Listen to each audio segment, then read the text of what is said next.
건강하게 잘 지냈나요? 오늘은 그리스도인의 삶 5번째 시간입니다. 우리가 오늘 함께 나눌 주제는 바로 가장 어려운 일, 용서입니다. 내 잘못을 대하는 우리 엄마의 유형, 우리 한번 좀 생각해 볼까요? 자, 여러 가지 유형으로 우리 엄마들이 대응을 하시죠. 한 3가지 정도 타입으로 목사님 나눠봤습니다. 첫 번째, A타입, 위협형. 느낌 오죠? 잘못을 과대평가하며 살기 등등한 모습으로 각종 협박을 가함. 우리 어머니들 중에는 이런 어머님들이 없으려나? 나도 그런 엄마인가 싶네요. 네, 이런 타입도 있죠. 두 번째, B타입, 변덕형. 엄마의 컨디션에 따라 다른 처벌이 예상되며 엄마가 기분 나쁠 날 걸리면 끝장임. 그쵸? 저도 어렸을 때 많이 당했던 것 같습니다. 세 번째, C타입입니다. 무한반복형. 이게 뭘까요? 예전에 했던 잘못을 줄줄이 나열하며 무한반복으로 혼냄. 이거는 뭐 부모 자식 간의 일만은 아닌 것 같은 느낌도 드네요. 여러분, 고생이 많습니다. 그렇다면 다른 사람의 잘못을 대하는 여러분은 어떤 타입인가요? A타입, B타입, C타입? 우리 모두는요, 내가 뭔가 잘못하고 실수했을 때 용서받고 싶어 합니다. 그런데 사실 내게 잘못한 누군가를 용서하는 것은 매우 어려워합니다. 내가 손해보는 것 같고 나만 지는 것 같으니까요. 오늘 말씀을 통해 하나님께서 원하시는 용서가 무엇인지 함께 알아보겠습니다. 오늘 성경 말씀을 먼저 함께 읽어보겠습니다. 오늘 함께 나눌 말씀은 마태복음 18장 21절과 22절입니다. 그때 베드로가 나와 이르되 주여, 형제가 내게 죄를 범하면 몇 번이나 용서하여 주리이까? 7번까지 하오리이까? 예수께서 이르시되 내게 이르노니 7번뿐 아니라 7번을 70번까지라도 할지니라. 아멘. 오늘 본문 속에서는요, 베드로가 예수님께 먼저 찾아와 여쭙니다. 예수님, 형제가 제게 잘못을 하면 몇 번이나 용서해 줄까요? 그런데 예수님께서 아직 대답하시기도 전에 베드로가 이렇게 이어붙여서 말을 하는 거예요. 7번까지 하면 될까요? 이때 베드로가 어떤 마음으로 이렇게 말을 했을까요? 아마 베드로는 본인 생각에 7번까지 용서하는 것도 참 대단한 일이라고 생각했던 것 같습니다. 자신이 이렇게 대답을 하면 예수님이 너 참 마음이 넓구나, 내 가르침을 잘 이해했구나 하면서 칭찬해 주실 것이라고 기대했던 것 같아요. 왜냐하면 당시 유대 율법학자들, 유대 지도자들이 정한 법과 규정을 따를 때 용서는 3번까지 해주는 것만으로도 아주 충분한 것이었기 때문입니다. 그런데 베드로는 그 3번을 훌쩍 뛰어넘어 7번까지 용서해주면 괜찮겠죠? 라고 예수님께 말씀을 드렸으니 얼마나 어깨가 으쓱으쓱 의기양양한 상태였을까요? 그런데 예수님께서 베드로에게 뭐라고 대답하십니까? 7번뿐 아니라 70번씩 7번이라도 용서하라, 이렇게 말씀을 하십니다. 여러분, 바로 계산이 되죠? 70번씩 7번이면 70 곱하기 7은 7, 7에 49, 490번, 거의 500번에 가까운 횟수를 말씀하신 거예요. 이제 셀 수 있어요? 나는 490번까지 용서하라고 하셨으니까 한 번, 두 번, 세 번. 못 세요. 뭐 아주 많다고 할 수도 없지만 또 셀 수도 없는 그런 숫자만큼을 용서하라고 하신 거예요. 무슨 뜻이에요? 횟수를 정해두지 말아라. 3번, 7번, 70번? 그런 횟수를 정해두지 말고 그냥 용서해 주어라 라는 예수님의 말씀입니다. 모두들 얼마나 놀랐을까요? 그리고 예수님께서는 이어 이 말씀을 이해할 수 있는 재미있는 비유를 들려주십니다.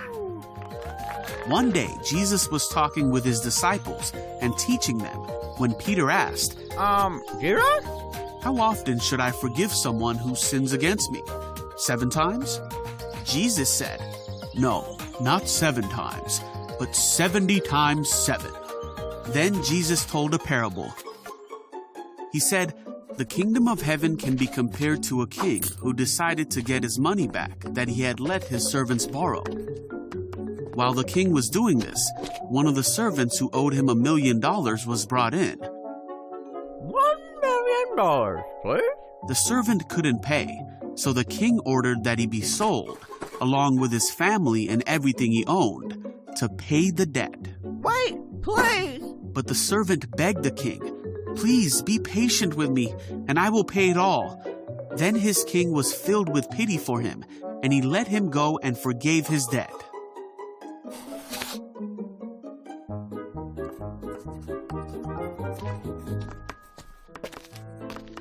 But when the man left the king, he went to a fellow servant who owed him a few $1,000s. Hi? Come here, you. He grabbed him and demanded that he pay him back immediately. Oh, wait, please. His fellow servant begged for a little more time. He said, 'Be patient with me, and I will pay it.' No. But the servant wouldn't wait. He had the man arrested and put in prison until the debt could be paid in full. When some of the other servants saw this, they were very upset. They went to the king and told him everything that had happened. Then the king called in the man he had forgiven and said, 'You evil servant, I forgave you that tremendous debt because you pleaded with me. Shouldn't you have mercy on your fellow servant, just as I had mercy on you?' Then the angry king sent the man to prison to be punished until he had paid all that he owed. Jesus then said, 'That's what my heavenly Father will do to you if you refuse to forgive your brothers and sisters from your heart.'"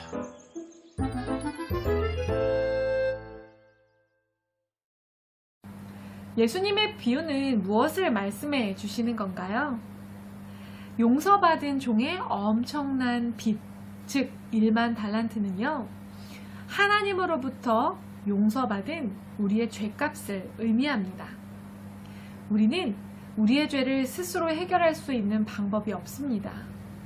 우리를 불쌍히 여겨주신 하나님의 은혜가 아니었다면 우리는 결코 죄의 값을 스스로 치러낼 수 없어 결국 죽어야 했을 거예요.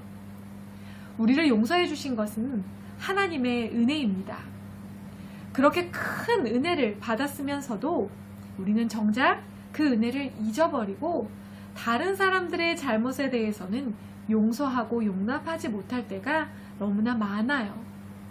정죄하고 비난하고 그 죄에 걸맞는 벌을 주고 싶어 하죠. 하나님을 배신하고 하나님을 떠나고 하나님의 말씀을 지키지 않고 하나님 없는 것처럼 제멋대로 산 우리의 이 엄청난 죄도 용서해 주신 하나님이 계신데, 하물며 우리는 다른 사람의 크고 작은 허물들을 용서해 주어야 하는 것 아닐까요? 또한 하나님께서는요, 다른 사람을 용서하는 우리를 또한 용서해 주신다고 말씀하십니다. 이 말씀은 반대로 우리가 누군가를 용서하지 않으면 우리도 하나님께 온전한 용서를 받을 수 없다는 말씀이기도 합니다. 우리가 잘 아는 예수님의 가르침이 담긴 산상수훈에 바로 이 용서에 관한 말씀이 나옵니다. 마태복음 6장 14절과 15절입니다. 너희가 사람의 잘못을 용서하면 너희 하늘 아버지께서도 너희 잘못을 용서하시려니와 너희가 사람의 잘못을 용서하지 아니하면 너희 아버지께서도 너희 잘못을 용서하지 아니하시리라. 아멘.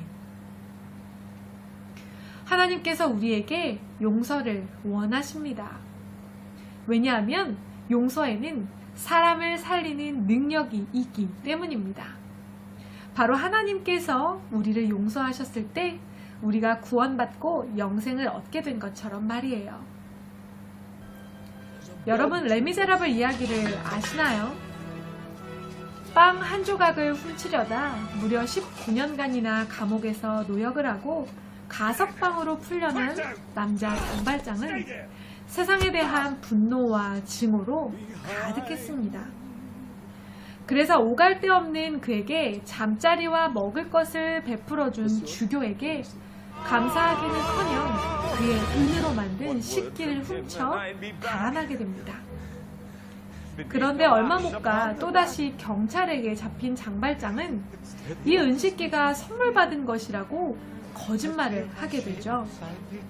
그리고 경찰은 이것이 사실인지를 확인하기 위해 장발장을 다시 주교가 있는 수도원으로 끌고 옵니다. 이 상황에서 주교는 어떻게 말합니까? 왜 내가 준 선물을 다 가져가지 않고 일부만 가져갔습니까? 라고 말하며 은으로 만든 촛대까지도 장발장에게 내어줍니다. 주교의 이런 용서와 사랑으로 장발장은 지난 삶을 뉘우치고 새로운 인생을 시작하게 됩니다. 이것이 레미제라블의 이야기이죠. 용서는 사람의 생명을 구할 뿐 아니라 그 사람에게 새로운 삶을 시작할 수 있는 기회까지도 선물하는 것입니다. 우리는 하나님께 새로운 생명을 선물로 받았습니다. 그리고 하나님의 자녀로 새롭게 살아갈 수 있는 기회를 얻게 되었습니다. 그리고 하나님께서는 우리가 또 다른 누군가에게 새로운 삶을 선물하기 원하십니다. 바로 용서를 통해서 말이에요. 가장 가까운 사람부터 또 증오하는 멀리 있는 어떤 대상들까지 내가 하나님께 받은 사랑과 용서를 기억하며 하나님의 마음으로 모두를 용서하며 살아갈 수 있는 저와 여러분이 되기를 주님의 이름으로 축복합니다. 함께 기도하겠습니다. 사랑의 하나님, 하나님께서 우리의 큰 빚을, 우리의 큰 죄를 용서해 주시고 탕감해 주셨습니다. 그리고 그 은혜를 기억할 때마다 우리도 허락하신 사람들의 죄와 허물을 용서할 수 있게 도와주세요. 그리고 우리의 용서로 누군가가 생명을 얻고 새로운 삶의 기회를 얻게 해주세요. 예수님의 이름으로 기도드립니다. 아멘.